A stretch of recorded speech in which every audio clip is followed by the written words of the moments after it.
Hello drama lovers and welcome back to my channel. तो इस episode के start में हमें शूचिन को हॉस्पिटल में दिखाते हैं। शूचिन और उसकी टीम रूम में अभी चेंज करने के लिए आती है। डॉक्टर यान उसके पास आती हैं और कहती हैं कि आज तो तुमने कमाल ही कर दिया, तुमने एक मरते हुए आदमी की जान बचाई है। तो शूचिन कहती है कि मैं बस अपना काम कर रही थी। डॉक्टर यान कहती है कि पेशेंट की फैमिली वाले तुम्हें बार बार थैंक यू कह रहे थे, तो क्या डॉक्टर बन के तुम्हें ऐसे करने के बाद प्राउड फील होता है? फैनबे कहती है क्या लोगों से तारीफ सुनना तुम्हें अच्छा नहीं लगता? तो शूचिन कहती है कि वो लोग जल्दी भूल जाएंगे। तो फैनबे कहती है कि ऐसा क्यों, अगर कोई पुलिस वाला तुम्हारी जान बचाता तो क्या तुम उसे भूल जाती? तो शूचिन को सोंग्यान याद आने लगता है जब उसने 2 बार उसकी जान बचाई। तो शूचिन कहती है कि हाँ मैं भूल जाती, और इंसान की फितरत में होता है भूल जाना। क्या तुमने कभी देखा है किसी पेशेंट ने वापस आकर डॉक्टर को थैंक्स कहा हो? तो डॉक्टर यान कहती है कि ये लड़की कितनी अजीब है। फिर जब वो सभी चेंज करने के बाद घर जा रहे होते हैं तो डॉक्टर यान शूचिन से कहती है मुझे लगता है कि उस वक्त पेशेंट की फैमिली का एक थैंक यू ही काफी होता है, और जब पेशेंट और पेशेंट की फैमिली आपको थैंक यू कहती है तो अच्छा लगता है। शूचिन कहती है कि मेरे लिए किसी पेशेंट की जान बचाना सिर्फ मेरा एक फर्ज है। तो डॉक्टर यान कहती है कि तुम्हें लगता है कि पेशेंट की जान बचाना तुम्हारा सिर्फ फर्ज है और तुम्हें किसी के थैंक यू की जरूरत नहीं है। मुझे तुम्हारा नजरिया बहुत अलग लगता है। शूचिन कहती है कि पेशेंट्स थैंक्स कहें या ना कहें ये तो उनकी मर्जी है। मेडिकेशन डिपार्टमेंट की भी कुछ लिमिटेशंस हैं। अगर पेशेंट की हालत मेडिसिन से बाहर हो जाए तो एक स्किल्ड डॉक्टर भी कुछ नहीं कर सकता। हम एक आम इंसान है, कोई सुपर हीरोज नहीं है, और यही सच है। तो डॉक्टर यांग कहती हैं कि शूचिन तुम सच में नापसंद आने वाली डॉक्टर हो। तो शूचिन कहती है कि हमारे हॉस्पिटल में पहले से ही एक पसंदीदा डॉक्टर है, तो मेरा यहाँ पर क्या काम? तो डॉक्टर यांग रुक जाती हैं और कहती हैं कि शूचिन इससे तुम्हारा क्या मतलब है? क्या तुम मेरी टांग खींच रही हो?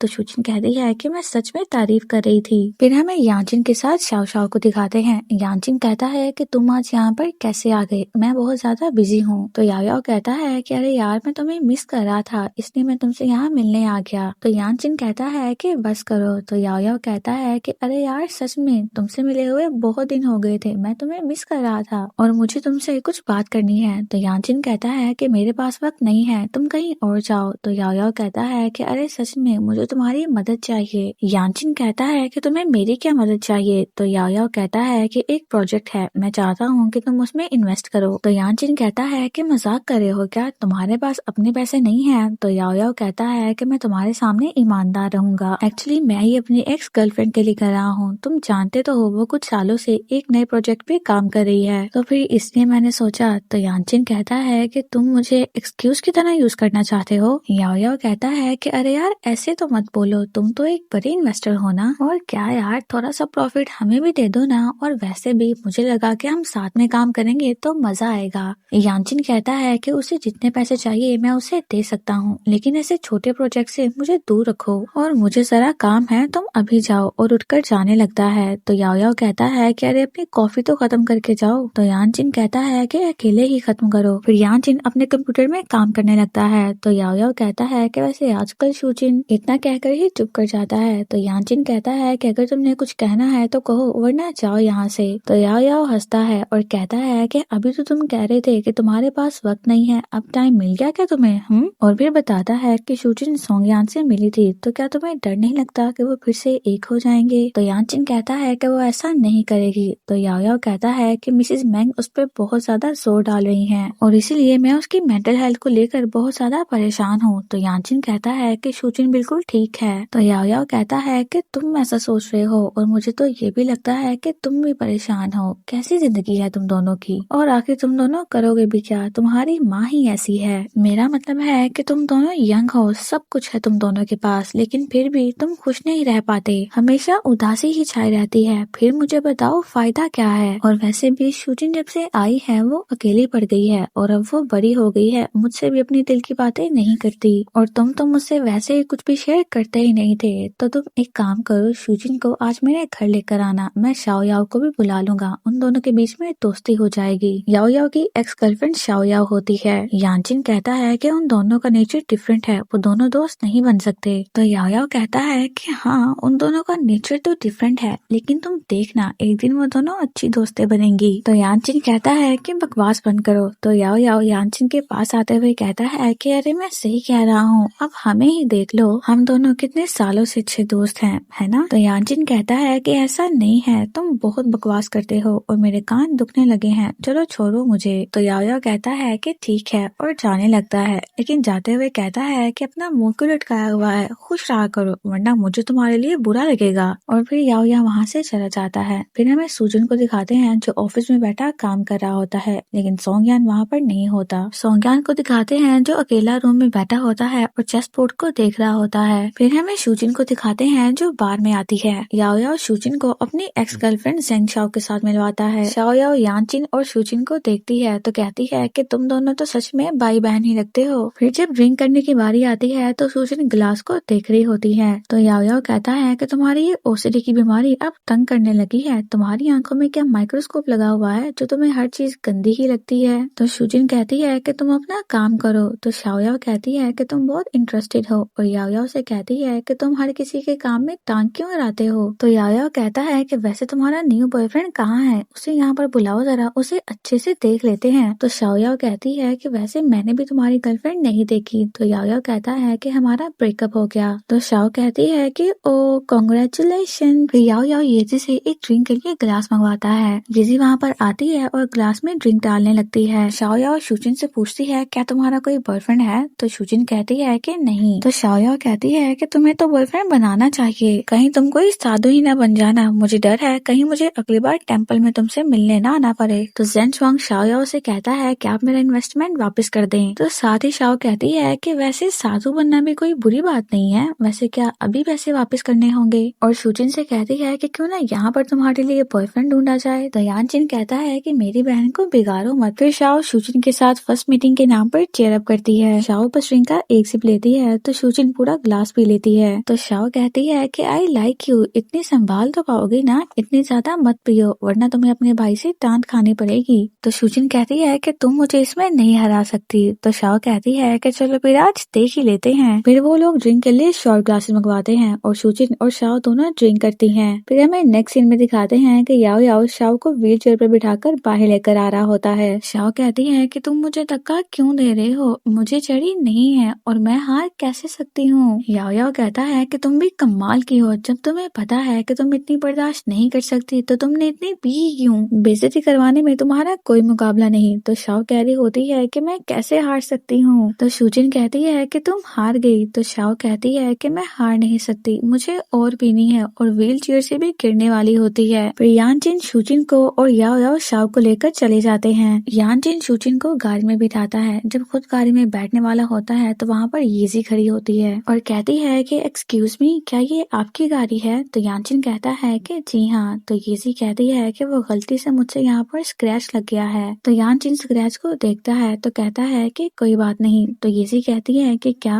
तो यानचिन कहता है कि मुझे पैसे नहीं चाहिए। फिर यानचिन शूजिन को लेकर घर आ जाता है और उसे उसके रूम में सुला देता है। फिर यानचिन बाहर आता है, एक ग्लास में पानी डालता है और शूजिन के साइड टेबल पर रख देता है और फिर वो सोफे पर जाकर लेट जाता है। फिर हमें फ्लैशबैक दिखाते हैं जब यानचिन अपने मॉम एंड डैड के साथ शूजिन को हॉस्पिटल लेने आता है। शूजिन एक बेंच पे बैठी हुई रो रही होती है। मिस्टर मैंग शूजिन के पास आते हैं और उसे कहते हैं कि हम तुम्हें यहाँ से लेने आए हैं। यानचिन के फादर और शूजिन के फादर आपस में बेस्ट फ्रेंड्स होते हैं। फिर मिस्टर मैंग यानचिन से कहते हैं कि तुम अपनी बहन के पास रुको। यानचिन शूजिन के पास बेंच पर बैठ जाता है और कहता है कि मैं तुम्हारा भाई हूँ। फिर मिसेस मैंग शूजिन का मुंह हाथ धुलवाने के लिए लेकर जाती हैं और कहती हैं कि मुझे सफाई बहुत पसंद है। शूजिन के पास एक बनी टेडी होता है तो वो कहती हैं कि ये बहुत ज्यादा गंदा है तो हम इसे फेंक देते हैं, लेकिन शूजिन उसे नहीं फेंकना चाहती थी। मिसेस मैंग वो टेडी लेती हैं और उसे डस्टबिन में फेंक देती हैं। तो मिस्टर मैंग शूजिन को अडॉप्ट कर लेते हैं। यानचिन शूजिन के पास आता है और शूजिन को उसका टेडी दिखाता है, जिसे देखकर शूजिन खुश हो जाती है और कहती है ये आप कैसे लेकर आए। तो यानचिन उसे चुप रहने का इशारा करता है। फिर जब मिसेस मैंग उन्हें बुलाती हैं कि आ जाओ अब हम घर चलते हैं, तो यानचिन उस टेडी को अपने कोट में छुपाता हुआ उसे घर ले आता है। फिर मॉर्निंग में यानचिन शूजिन के उठने से पहले ही डम्पलिंग्स बना लेता है। शूजिन उठकर आती है और कहती है कि भाई क्या कल रात को आप यहीं पर सोए थे। तो यानचिन कहता है कि हाँ, और मैंने तुम्हारे लिए ब्रेकफास्ट बनाया है, ये गर्म है तो अभी खा लो। और फिर वो शूजिन को टेस्ट करने का कहता है। शूजिन टेस्ट करती है और कहती है कि ये मुझे बहुत पसंद है। यानचिन कहता है कि मुझे पता नहीं था तुम्हारी शाओ से दोस्ती हो जाएगी।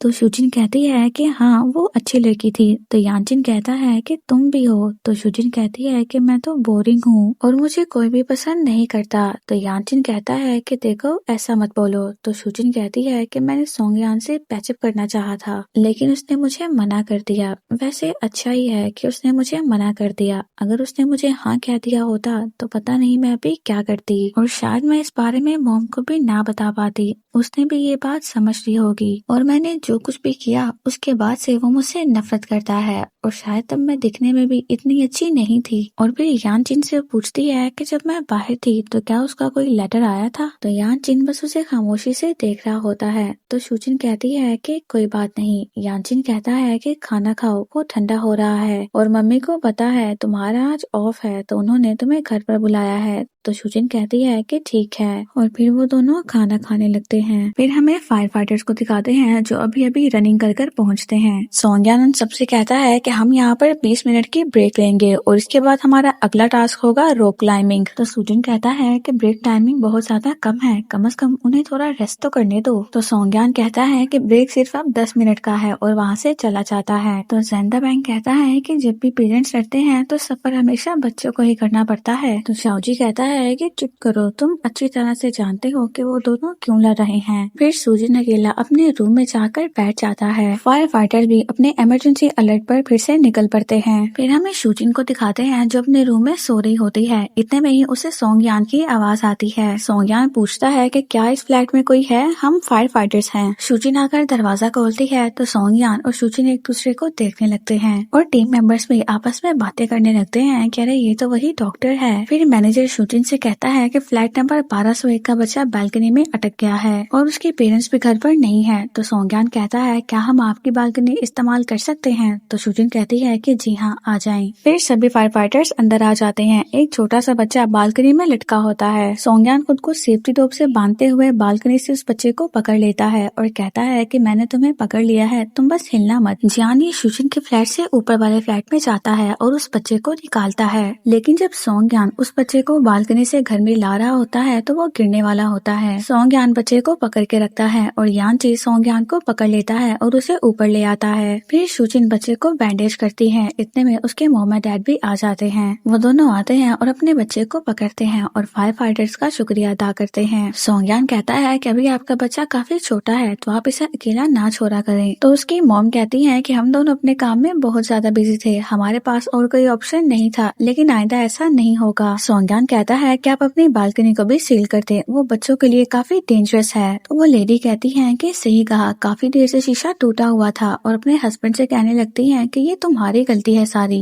मैं तुम्हें बार बार कह रही थी कि ठीक करवा लो, लेकिन तुमने बस नट लगवा दिया। तो आदमी कहता है कि मुझे माफ कीजिएगा, मैं अभी उसे ठीक करवा लूंगा। शूजिन कहती है कि आप इसके बाजू को एक दफा हॉस्पिटल में चेक करवा लें, ये जरूरी है। फिर वो छोटा बच्चा भी सोंगयान को और शूजिन को थैंक यू कहता है। फिर सभी फायर फाइटर्स भी जाने लगते हैं। तो शूजिन जियांगी को रोकती है और कहती है क्या मुझे सोंगयान का कोई ऑनलाइन अकाउंट मिलेगा। तो जियांगी पहले तो मना करता है। तो शूजिन कहती है कि प्लीज। तो जियांगी कहता है कि ठीक है, पर उसे मत बताना कि ये मैंने तुम्हें दिया है। तो शूजिन कहती है कि ओके थैंक यू। फिर सोंगयान वहाँ की सारी सफाई करने के बाद जाने वाला होता है। शूजिन उसे पानी देती है और कहती है कि काफी पसीना बह गया था, तो ये पी लो, तुम इससे डिहाइड्रेट हो जाओगे, लेकिन अभी ये गर्म है तो तुम थोड़ी देर बैठ जाओ। तो सोंगयान कहता है कि नहीं कोई बात नहीं, मैं तब तक अपना सामान पैक कर लेता हूँ। तो शूजिन कहती है कि तुम बैठो, मैं तुम्हारे जख्मों पर दवा लगा देती हूँ। सोंगयान की कलाई पर चोट लगी होती है। शूजिन उसकी बैंडेज कर रही होती है और सोंगयान बस शूजिन को देख रहा होता है। फिर शूजिन कहती है क्या तुम अपने काम में रोज बिजी रहते हो। तो सोंगयान कहता है कि हाँ, रोज कहीं ना कहीं जाना पड़ता है, लेकिन फिर भी मैं तुम्हारे जितना बिजी नहीं होता हूँ। तो शूजिन कहती है कि मेरी अभी इमरजेंसी में ड्यूटी है, वरना मैं इतनी बिजी नहीं होती हूँ, और वैसे भी हमारा काम तुम्हारे काम जितना खतरनाक नहीं। तो सोंगयान कहता है कि वैसे तुम्हारा काम भी कोई कम खतरनाक नहीं। फिर सोंगयान की बैंडेज हो जाती है, वो पानी पीता है और चला जाता है। फिर शूजिन वही टेबल पर बैठी सोंगयान के ग्लास को देख रही होती है। फिर भागते हुए विंडो के पास जाती है और सोंगयान को आवाज देती है और उसे कहती है कि इस वीकेंड तुम्हारा ऑफ है ना। सोंगयान कोई भी जवाब दिए बिना वहाँ से चला जाता है। फिर हमें यानचिन को मीटिंग में दिखाते हैं जो अपनी बातों से सबका मुंह बंद कर देता है, और फिर जैसे ही यानचिन वहाँ से जाता है तो यानचिन का सेक्रेटरी अपना मोबाइल निकालता है और किसी को मैसेजेस करने लगता है। फिर हमें शूजिन को दिखाते हैं जिसकी फ्रेंड रिक्वेस्ट सोंगयान एक्सेप्ट कर देता है। शूजिन बहुत ज्यादा खुश होती है और फिर सोंगयान को याद करने लगती है जब वो उसके घर को साफ कर रहा था। तो शूजिन बस उसी को घूरती जा रही थी। फिर शूजिन हॉस्पिटल में होती है तो डॉक्टर यांग वहाँ पर आती हैं तो उनसे कहती है कि आपका पर्स बहुत अच्छा है और न्यू हेयर कट भी। शूजिन वहाँ से चली जाती है तो डॉक्टर यान देखने लगती है कि न्यू हेयर कट, लेकिन मैंने तो हेयर कट लिया ही नहीं। फिर शूजिन सर्जरी करके आती है और आकर सोंगयान को मैसेज करती है और फिर उसे थैंक यू कहती है। सोंगयान कहता है कि तुमने हमारी हेल्प की इसलिए सब कुछ आसानी से हो गया और तुम थैंक यू क्यों कह रही हो, पहले ही 2 बार तुम थैंक यू कह चुकी हो। फिर डॉक्टर लीना शूजिन को सर्जरी के लिए बुलाती हैं। फिर सोंगयान को शाओ मियाओ का मैसेज आता है। वो कहती है कि भैया अब सर्दियाँ आ रही हैं, मॉम ने तुम्हारे लिए कुछ गर्म कपड़े निकाले हैं तो फिर आज मैं कपड़े देने के लिए आऊंगी और अगर तुम मुझे वहाँ पर ना मिले तो मैं शूजिन भैया को दे दूंगी। तो सोंगयान कहता है कि इसकी जरूरत नहीं है, अगर मैं ना मिलूं तो सिक्योरिटी को कपड़े दे जाना। फिर सोंगयान चेस बोर्ड के पास आकर बैठता है और देखता है कि शूजिन अपनी बारी करके क्या होता है और फिर सोंगयान भी अपनी गेम खेलता है। फिर हमें यानचिन को दिखाते हैं जिसे उसकी मॉम की कॉल आती है और वो कहती हैं क्या तुम इतने ज्यादा बिजी हो गए हो कि इस संडे को भी तुम घर नहीं आ सकते।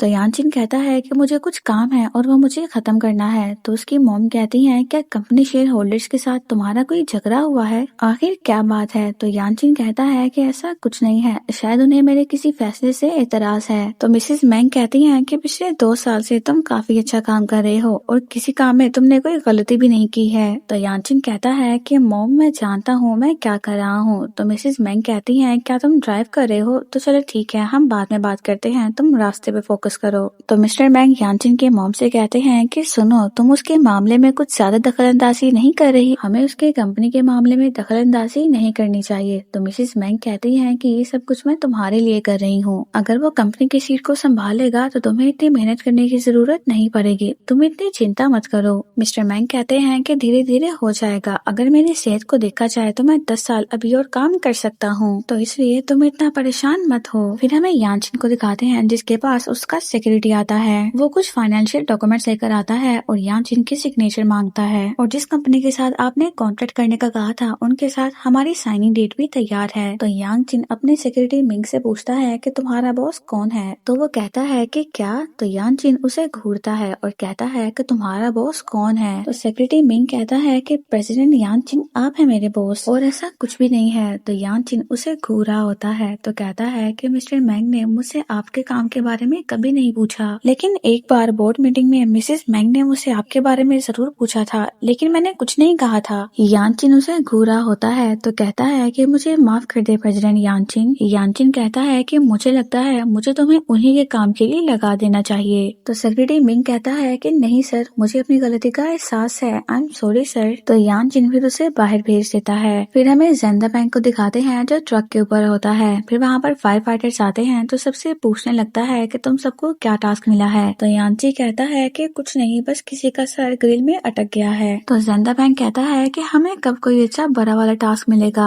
तो जियानी कहता है कि अरे अपना मुंह बंद रख, मेरे जैसा बदनसीब मत बन। तो जेंदा बैंक कहता है कि फिक्र न करें भाई, मैं आपका निकनेम छीन भी नहीं सकता। तो यानची कहता है कि तुम्हारी रेपुटेशन तो काफी खराब है। फिर सोंगयान वहाँ पर आता है और जेंदा बैंक को नीचे आने का कहता है और फिर यानची से कहता है कि याद से वो कार की सर्विस करवा ले। फिर शाओजी वहाँ पर आता है और कहता है कि कैप्टन बाहर एक लड़की आपसे मिलने आई है, वो दरवाजे पर आपका इंतजार कर रही है। तो यानची और जियानी सोंगयान को देखने लगते हैं। तो सोंगयान कहता है कि मेरी बहन आई है, वो मेरे लिए गर्म कपड़े लेकर आई है। सोंगयान वहाँ से चला जाता है। यानची कहता है कि कैप्टन की बहन बहुत अच्छी है और क्यूट भी है। तो शाओजी कहता है कि मुझे नहीं लगता कि वो कैप्टन की बहन है, क्योंकि वो तो लेडी डॉक्टर है। तो यानची कहता है कि लेडी डॉक्टर, फिर हम यहाँ पर अब तक क्या कर रहे हैं, जल्दी चलो। और फिर वो सभी भागते हुए बाहर जाने लगते हैं ताकि वो सोंगयान को बात करते हुए देख सकें। और फिर यहीं पर एपिसोड 6 कंप्लीट हो जाती है। See you in the next episode.